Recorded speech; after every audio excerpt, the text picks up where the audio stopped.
할렐루야. 네, 오늘 오전의 말씀을 통해서 은혜를 경험하셨습니까? 네, 어떤 은혜를 경험하셨습니까? 부부로 거의 다 앉아 계신 것 같은데 옆 사람 부부를 한번 보시겠어요? 오늘이 마지막일 수 있습니다. 그러면 어떻게 하셔야겠어요? 오늘을 정말 사랑하기로만 최선을 다하며 몸부림쳐야겠죠. 네, 옆에 계신 부부들이 계시다면 아니면 뭐 저희 어차피 다 한 가족이니까 옆에 계신 분들과 한번 인사 나눠볼까요? 사랑합니다. 사랑합니다. 네. 이 사랑합니다라는 말이 어색하면 안 돼요. 그리스도인이 사랑합니다라는 말을 어색하면 안 되죠. 네. 정말 오늘이 마지막인 것처럼 정말 그렇게 사랑하기로만 생각하고 다짐하고 몸부림치고, 그래서 그 사랑을 어떻게 하시기로 결단하면서 목장 모임을 하셨습니까? 예수님께서는 그 사랑을 결단하시고 나누시기 위해서 제자들과 함께 식탁의 교제의 자리를 마련하시고 정말 마지막이라는 생각으로 그들의 발을 예수님께서 씻어 주셨죠. 정말 종의 모습이어야지만 할 수 있는 그 발을 씻기는 그 사건을 예수님께서 종이 되셔서 그렇게 제자들의 발을 씻겨 주셨다라는 거죠.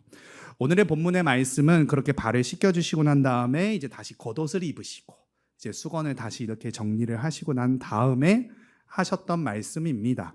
네, 그렇게 이제 예수님께서 제자들의 발을 씻겨 주시고 난 다음에 이제 다 정리를 하시고 나서 제자들에게 뭐라 또 말씀하시나요? 12절 말씀 다시 한번 읽어보실까요? 시작. 그들의 발을 씻으신 후에 옷을 입으시고 다시 앉아 그들에게 이르시되 내가 너희에게 행한 것을 너희가 아느냐. 예수님께서 제자들에게 재차 여쭤보시고 물어보십니다. 내가 너희에게 행한 것을 너희가 아느냐. 분명히 베드로가 왜 제 발을 씻으십니까? 라고 물어왔을 때 예수님께서는 너희가 지금은 알지 못하지만 나중에 알게 될 거야 라고 말씀을 하셨죠. 근데 이제 발을 다 씻기시고 나셔서도 다시 물어보시는 거예요. 그래서 굉장히 거기에 담겨있는 의미가 중요하기 때문에 예수님께서 다시금 물어보셨으리라 생각이 됩니다. 그리고 예수님께서 죽으시고 부활하신 다음엔 제자들이 이 장면, 나의 발을 씻겨주신 나의 스승 되신 나의 주 되신 주님을 분명히 생각을 하였을 거란 말이죠. 네. 그때 분명히 이 예수님의 말씀, 이 질문이 다시금 생각이 났을 것입니다. 내가 너희에게 행한 것을 너희가 아느냐? 우리는 그러면 어떻게 대답을 해야겠어요? 네, 주님, 제가 압니다. 이렇게 사실 고백이 되어야겠지요. 네. 어찌되었든 제자들에게 뭔가 대답을 요구하시면서 이 질문을 하신 것은 아닙니다. 오히려 이 성경 말씀을 읽고 있는, 그러니까 요한복음, 요한이 기록한 복음서잖아요. 그러니까 요한이 기록한 이 복음서를 읽고 있는 독자들에게 사실 하고 있는 예수님의 질문처럼 사실 보여집니다. 다 이제 이분들은 다 알고 있는 거예요. 독자들은 다 알고 있는 거예요. 요한이 썼던 그 복음서를 읽고 있는 그 독자들은 다 알고 있는 겁니다. 예수님께서 제자들에게 행하셨던 그 행하심을 너희들이 아느냐 물어보시는 거죠. 예수님께서 제자들에게 그 행함을 말씀하시고 싶은 것을 저희들이 알 수 있죠. 내가 너희에게 행한 것. 그 당시 그리스 로마 문화에서는 전혀 이해되지 않는 예수님의 행동이었습니다. 제자들도 전혀 생각하지도 못했었던 어찌 보면 예수님의 돌발 행동이죠. 이 로마, 그리스, 이 1세기 유대인 이 당시에는요, 어떤 문화가 자리 잡고 있었냐? 스승과 제자의 관계는요, 마치 어떤 관계냐? 이제 구약 성경에서도 저희들이 살펴볼 수 있어요. 그러니까 유대인들은 내가 제자고 유대인들은 자신의 스승을 대하고 그렇게 할 때에는 어떻게 대하냐? 마치 엘리사가 엘리야를 섬기듯, 그리고 여호수아가 모세를 섬겼던 그 본을 쫓아서 제자들이 스승을 따랐다라는 이제 기록들이 있습니다. 그러한 문화와 그러한 이해가 그 당시에 자리 잡고 있었다라는 거죠. 그러니까 제자들은 스승의 말을 하나님의 말씀으로 깨닫고 무조건 들어야 되는 거예요. 스승을 섬기는 제자의 모습이 어찌 보면 너무나도 당연했었다라는 거죠.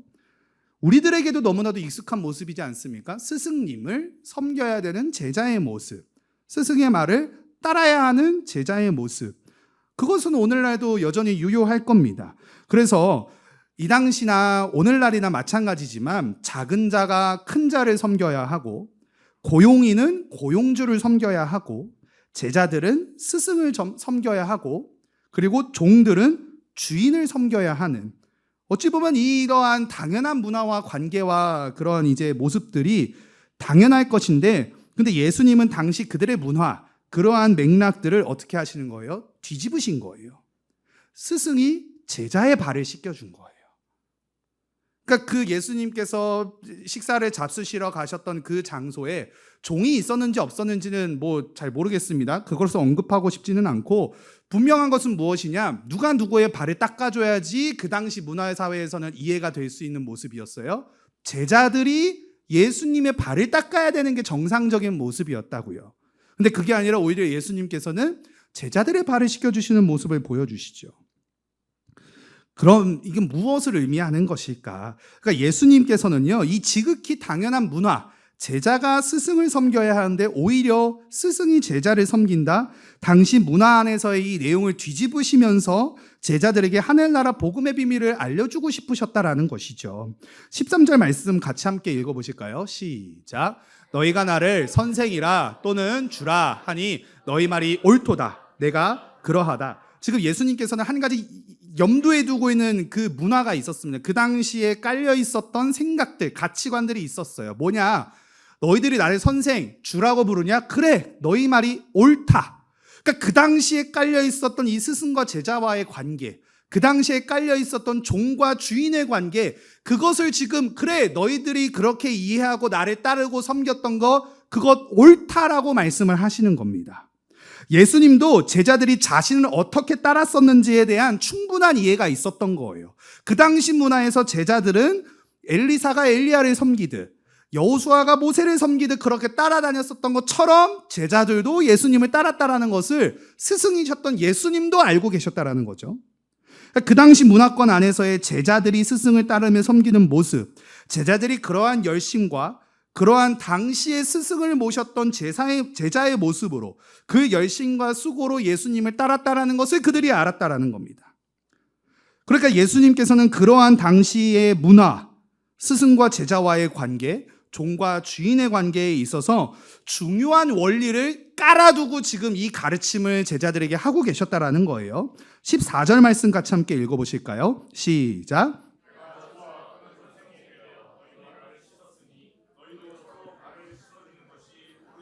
네, 15절 말씀도 읽어보시겠습니다. 시작. 내가 너희에게 행한 것 같이 너희도 행하게 하려 하여 본을 보였노라. 아멘. 당시 그리스 로마 사회는 제자들은 스승을 무조건 따르고 섬겨야 했습니다. 그것과 더불어서 어떤 이해가 당연하게 있었냐면은 제자들은 스승의 가르침을 무조건 들어야 했었습니다. 그러니까 그 스승님의 제자로 내가 들어가기로 결단을 하고 따르겠다라고 한 이상 그 스승님이 어떤 말씀을 하시든지 제자들은 뭐예요? 아멘 해야 되는 거예요. 네, 알겠습니다 해야 하는 거예요. 돌이킬 수가 없는 겁니다. 그러니까 어떠한 가르침이든지 간에 그 가르침이 제자가 생각하기에 저 스승님의 말씀 조금 이상한 것 같은데 라고 생각을 할지라도 따라야 했었다라는 거죠. 내가 생각하기에 저 스승의 가르침이 잘못되든 잘 되었든 내가 보기엔 그 가르침이 옳든 그르든 그것을 떠나서 제자들은 항상 스승의 말을 어떻게 했어야 되는 거예요? 따랐어야만 했다라는 겁니다. 왜냐하면 스승과 제자이기 때문에라는 거죠. 제자는 무조건 스승의 말을 따랐어야 했어요. 그 당시의 문화가 그랬어요. 근데 예수님이 지금 이것을 이용하셔서 제자들에게 말씀하시는 거예요. 그러니까 어찌 보면 어떤 게 중요한 거예요? 스승의 위치, 스승의 그 가르침의 내용이 그래서 굉장히 중요하죠. 왜요? 제자들은 무조건 스승의 말을 따라야 하니까 스승이 잘못 가르치면 제자들의 삶이나 제자들의 가치관이 완전히 달라지는 거잖아요. 그러니까 올바른 것을 제자들에게 알려주고 가르칠 책임이 스승에게는 있고 그렇게 나에게 가르쳐주는 그 가르침이 정말 올바르고 정말 제대로 된 진리의 말씀을 가르쳐준다라고 그렇게 제자들은 여기고 스승의 말을 무조건 신뢰하고 그 가르침을 따랐었던 그 당시 문화가 있었다라는 겁니다. 그래서 스승의 그 위치, 그 자리가 굉장히 중요한 거예요. 왜냐하면 스승의 가르침은 곧바로 제자들의 삶과 직결이 되고 그들의 배움에 바로 연결이 되기 때문에 스승의 말은 그 문화생들, 그 제자들에게 있어서는 절대적인 가르침이었습니다. 그 스승의 가르침에 제자들의 마음과 생각은 중요하나요? 중요하지 않나요? 중요하지 않은 거예요. 그러니까 선생님이 알려주신 것을 내 생각이 어떻고 내 마음이 어떻고 내 상황이 어떻고 내 환경이 어떻든지 간에 그건 중요한 게 아니었습니다. 그냥 스승의 말이기 때문에 따라야 했었다라는 거죠. 스승님이 가르치셨다면 그 가르침을 배운 대로 내가 살아가야 하는 것. 그 선생님에게 배운 대로 제자가 따라가면서 살아가야 하는 것. 지금 그 관계를 예수님이 지금 활용하시고 이용하시면서 제자들에게 말씀하여 주시는 거예요. 근데 제자들에게 예수님께서 무엇을 가르쳐 주셨어요? 직접 종의 낮은 자리로 오셔서 제자들의 발을 닦아 주신 거예요.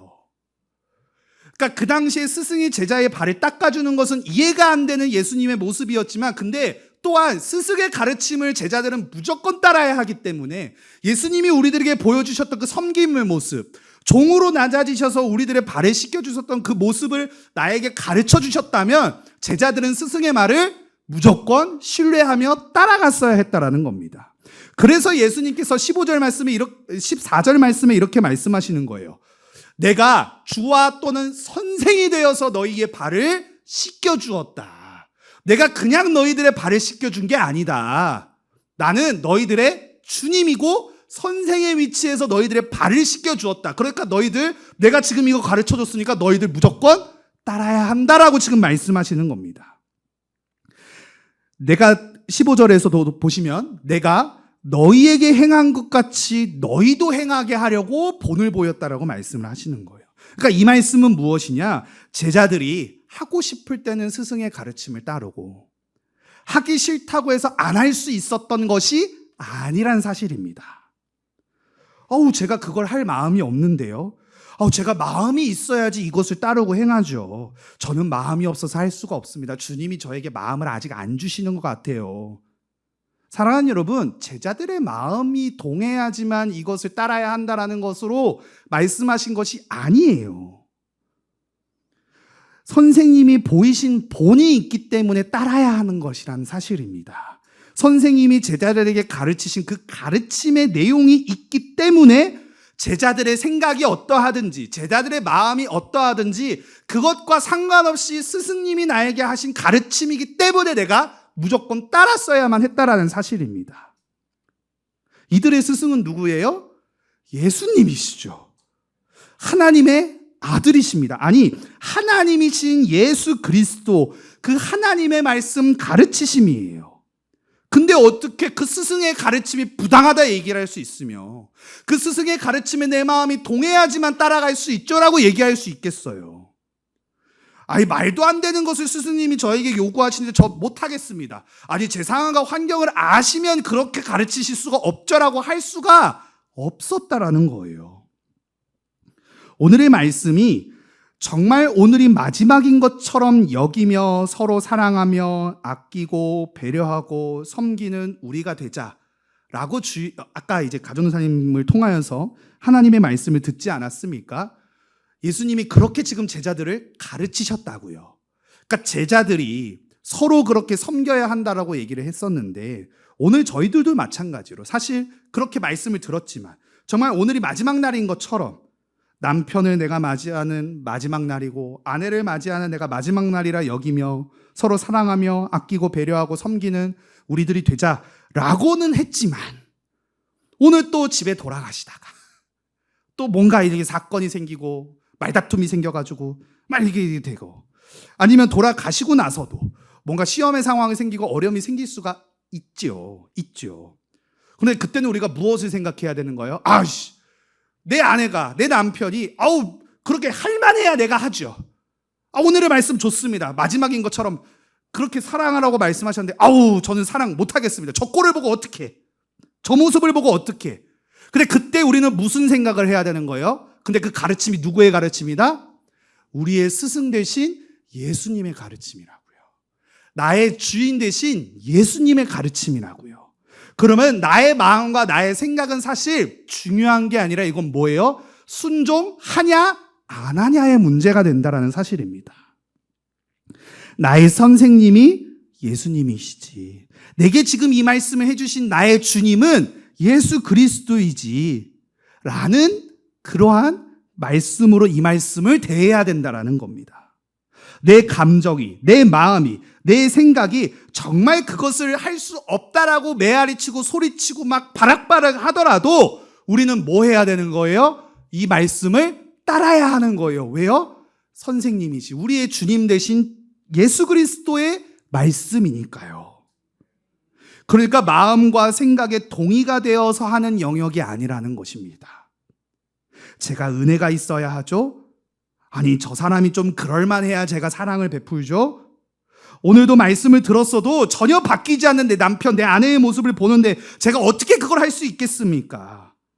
그 말씀을 듣고 있었던 그 자녀들이 여전히 내 마음을 썩이고 속을 썩이고 있는데 어떻게 할 수 있겠습니까? 저들이 먼저 바뀌고 저들이 모습이 바뀌어서 내가 그렇게 할 만할 때, 그럴 마음과 여유가 있을 때, 은혜가 내게 있을 때 하겠습니다.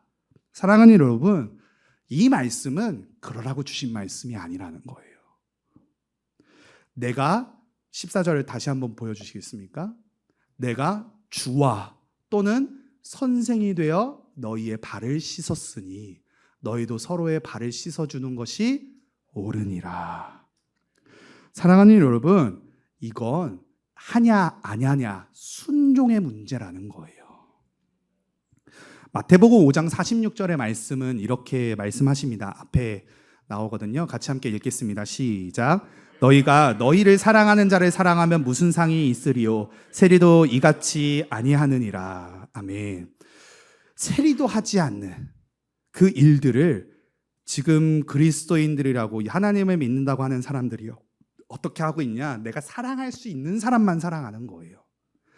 너희를 사랑하는 자만 지금 사랑하고 있었던 거예요. 근데 예수님은 뭐라고 말씀하세요? 원수를 사랑하라고 말씀을 하시거든요. 어떻게 원수를 사랑할 수 있어요? 내 부모를 죽인 원수, 내 자녀를 죽인 원수, 그 원수를 사랑하라? 있을 수 없는 말이잖아요. 근데 예수님은 지금 그걸 하라고 말씀하심과 동시에 또 그것을 보여주셨습니다. 자신을 배신하고 등지고 떠날 그 제자들을 향하여서 똑같은 사랑을 베풀어 주셨다는 거예요.